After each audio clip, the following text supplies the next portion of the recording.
আজ করব ধোকার ডালনা। ধোকার ডালনা করার জন্য আমি এখানে ছোলার ডাল ওভারনাইট ভিজিয়ে রেখে দিয়েছিলাম। এই যে ভেজানো হয়ে গেছে। এবার আমি এটা মিক্সিতে একটা পেস্ট বানিয়ে নেব, মিক্সিতে বেটে নেবো। এটা ধুয়ে নিয়ে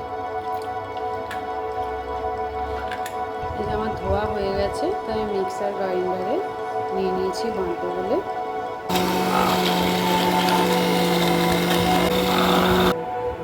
ডাল বাটা হয়ে গেছে। এবার আমি এর মধ্যে অ্যাড করব আদা বাটা। এরপর আমি দিয়ে দেবো পেঁয়াজ, ঝিরিঝিরি করে কুচানো পেঁয়াজ আর রসুন কুচি। পেঁয়াজ রসুনটা দিয়ে দিয়েছি। এরপর আমি দেবো নুন পরিমাণ মতো। এরপর দেবো আমি স্বাদ অনুসারে চিনি, একটু দেবো লঙ্কার গুঁড়ো। কড়াইতে অল্প পরিমাণে তেল দিয়ে তেলটা গরম হয়ে গেলে বেটে রাখা ডালটা গরম করা তেলে আমি দিয়ে দেবো। আমি তেলটা একটু গোটা কড়াইয়ে নাড়িয়ে নিচ্ছি।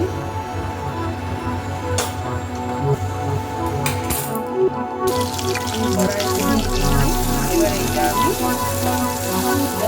ডালটার জলটা হচ্ছে আমি এটাকে দিয়ে দেবো।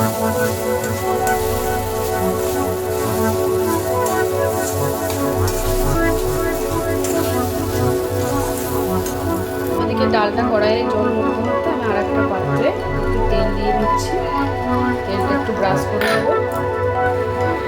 আমার প্লেটের মধ্যে তেলটা ব্রাশ করা হয়ে গেছে। আমার ডালটা জল শুকিয়ে গেছে। এবার আমি নামিয়ে নিয়ে যে পাত্রের মধ্যে আমি তেলটা ব্রাশ করেছিলাম সেই পাত্রে এই ডালটা আমি ঢেলে দেব। পাত্রের মধ্যে আমার এটা রাখা হয়ে গেছে। এরপর এটা ঠান্ডা হয়ে যাওয়া পর্যন্ত একটু অপেক্ষা করবো। ঠান্ডা হয়ে গেলে আমি এটা ধোকার যে বড়ার আকার হয় সেই বড়ার আকারে আমি কেটে নেব। এবার আমি এই ডালের এটা কেটে নেব। এই যে আমার পোলট্রি মুরগি সেদ্ধ করে কাটা হয়ে গেছে।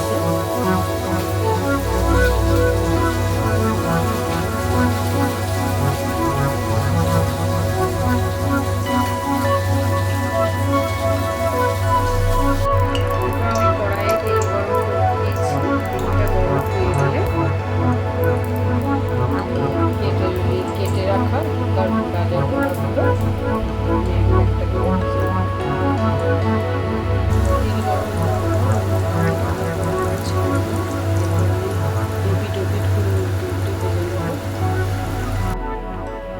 বাকি বড়াগুলো আমি এরকম করেই ভেজে নেব।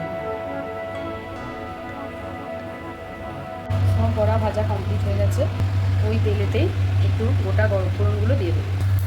জিরে আর তেজপাতা দিলাম। এরপর আমি দিয়ে দিলাম পেঁয়াজ আর রসুনের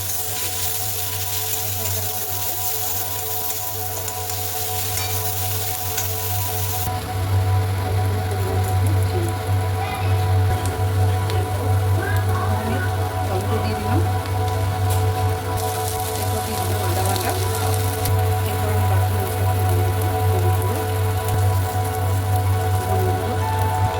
এটা লঙ্কা গুঁড়ো দিয়ে দিলাম। এরপর আমি মশলা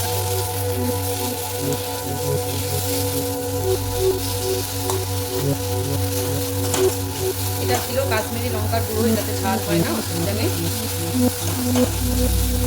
তোমরা চাইলে ঝাল লঙ্কার গুঁড়ো দিতে পারো, যে যেমন ঝাল খায়।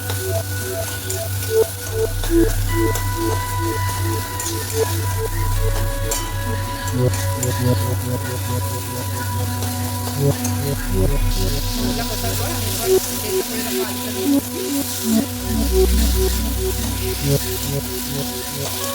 এরপর আমি দিয়ে দেবো পরিমাণ মতো লবণ।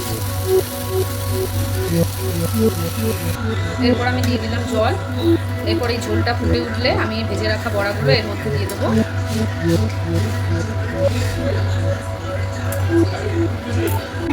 ঝোলটা ফুটে গেছে। এরপর আমি ভেজে রাখা বড়াগুলো এর মধ্যে দিয়ে দিলাম। একটু ফুটে উঠবে।